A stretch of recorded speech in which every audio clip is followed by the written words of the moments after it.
Isaiah chapter 10.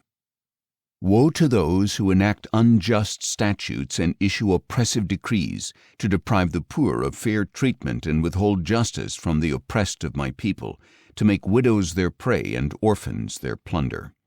What will you do on the day of reckoning, when devastation comes from afar?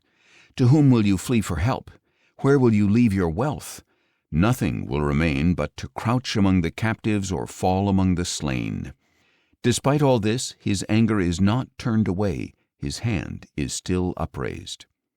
Woe to Assyria, the rod of my anger, the staff in their hands is my wrath. I will send him against a godless nation.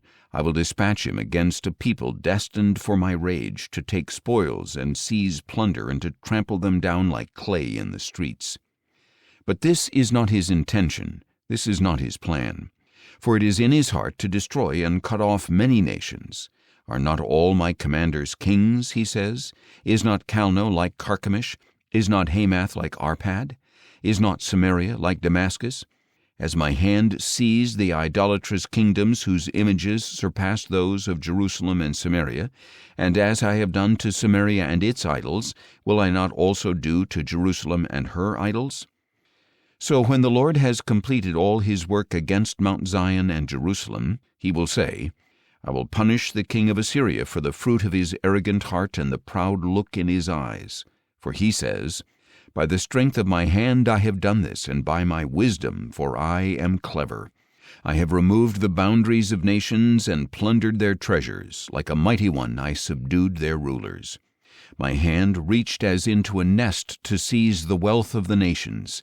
Like one gathering abandoned eggs, I gathered all the earth. No wing fluttered, no beak opened or chirped. Does an axe raise itself above the one who swings it?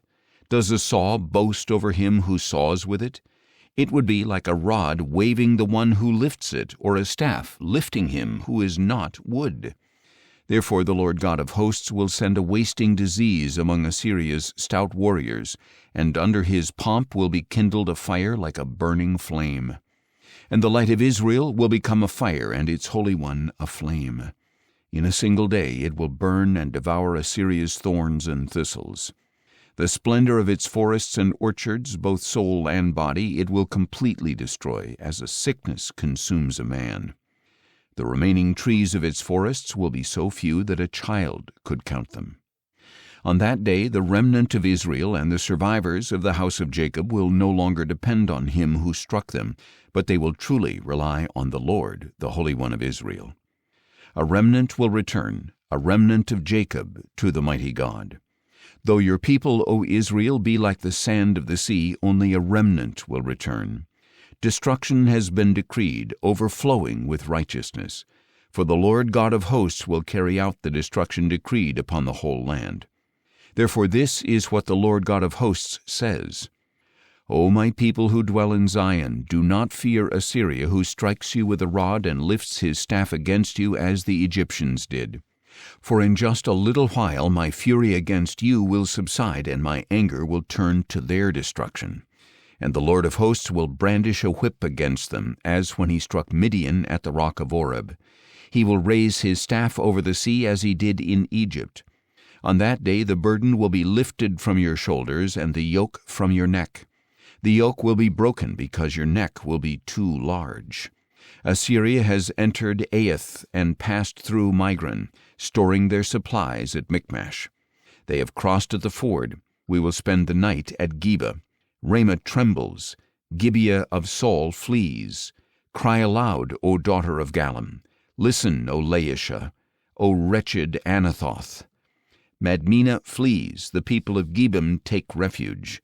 Yet today they will halt at Nob, shaking a fist at the mount of daughter Zion, at the hill of Jerusalem.